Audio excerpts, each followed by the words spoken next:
You, John Fitzgerald Kennedy, do solemnly swear. I, John Fitzgerald Kennedy, do solemnly swear. That you will faithfully execute the office of President of the United States. That I will faithfully execute the office of President of the United States. And will, to the best of your ability. And will, to the best of my ability. Preserve, protect, and defend the Constitution of the United States. Preserve, protect, and defend the Constitution of the United States. So help you God. So help me God.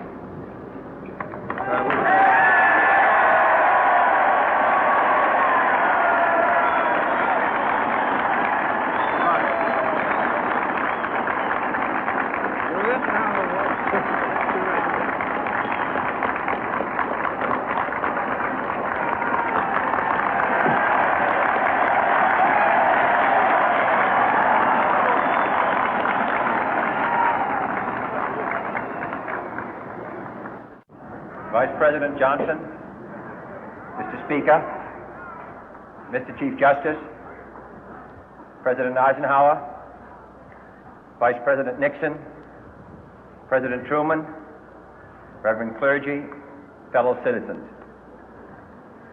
We observe today not a victory of party, but a celebration of freedom, symbolizing an end as well as a beginning, signifying renewal as well as change.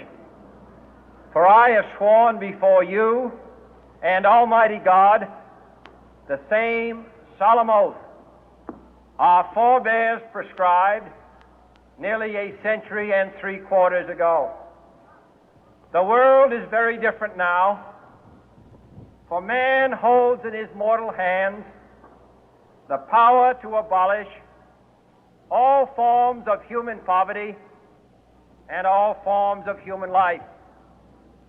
And yet the same revolutionary beliefs for which our forebears fought are still at issue around the globe.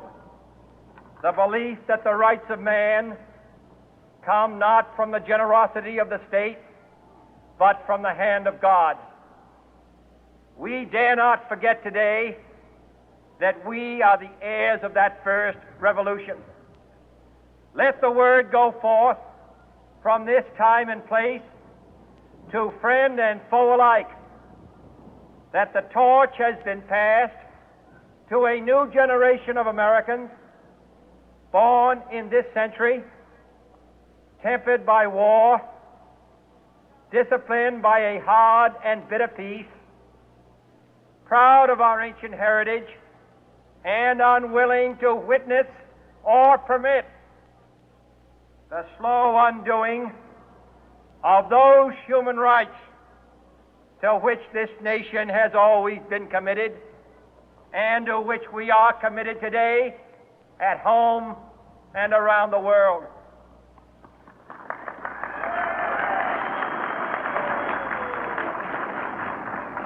Let every nation know, whether it wishes us well or ill, that we shall pay any price, bear any burden, meet any hardship, support any friend, oppose any foe to assure the survival and the success of liberty.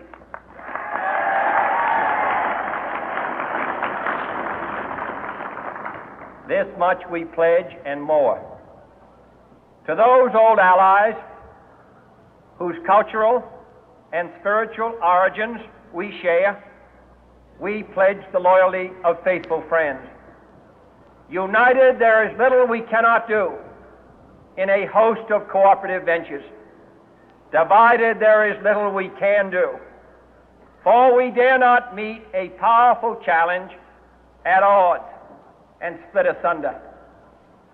To those new states whom we welcome to the ranks of the free, we pledge our word that one form of colonial control shall not have passed away, merely to be replaced by a far more iron tyranny. We shall not always expect to find them supporting our view, but we shall always hope to find them strongly supporting their own freedom, and to remember that in the past, those who foolishly sought power by riding the back of the tiger ended up inside.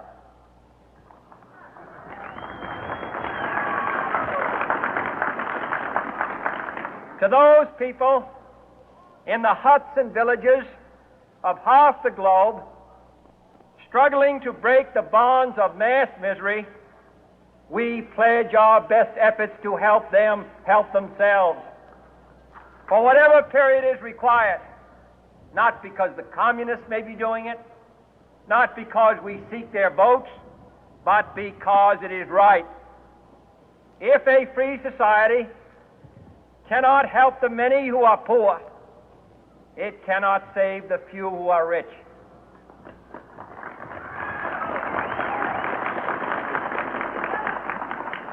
To our sister republics south of our border, we offer a special pledge to convert our good words into good deeds, in a new alliance for progress, to assist free men and free governments in casting off the chains of poverty.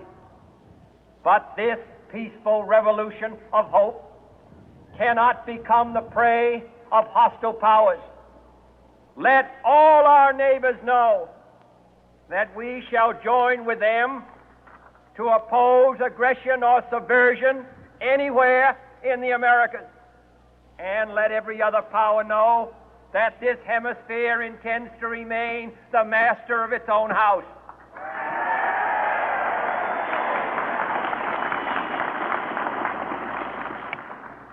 To that World Assembly of Sovereign States, the United Nations, our last best hope, in an age where the instruments of war have far outpaced the instruments of peace, we renew our pledge of support to prevent it from becoming merely a forum for invective, to strengthen its shield of the new and the weak, and to enlarge the area in which its writ may run. Finally, to those nations who would make themselves our adversary, we offer not a pledge, but a request that both sides begin anew the quest for peace. Before the dark powers of destruction, unleashed by science, engulf all humanity in planned or accidental self-destruction, we dare not tempt them with weakness, for only when our arms are sufficient beyond doubt can we be certain beyond doubt that they will never be employed. But neither can two great and powerful groups of nations take comfort from our present course, both sides overburdened by the cost of modern weapons, both rightly alarmed by the steady spread of the deadly atom, yet both racing to alter that uncertain balance of terror that stays the hand of mankind's final war. So let us begin anew, remembering on both sides that civility is not a sign of weakness, and sincerity is always subject to proof. Let us never negotiate out of fear, but let us never fear to negotiate.